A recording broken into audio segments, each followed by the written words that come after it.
Mijn naam is Kees Plat en dit is hem dan. De EEA Award voor Best Instrumental Song 2020. En in dit geval de Buffalo Song.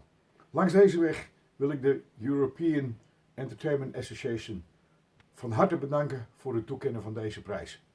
Ik ben ontzettend trots op deze erkenning in mijn bijna 50-jarige carrière. En het is hard werken met soms teleurstellingen, soms vele successen. En deze award spoort mij aan om nog veel harder te werken dan ik al deed. Jullie kunnen het liedje beluisteren op mijn YouTube kanaal Kees Plat Music. Je kunt jezelf er ook op abonneren.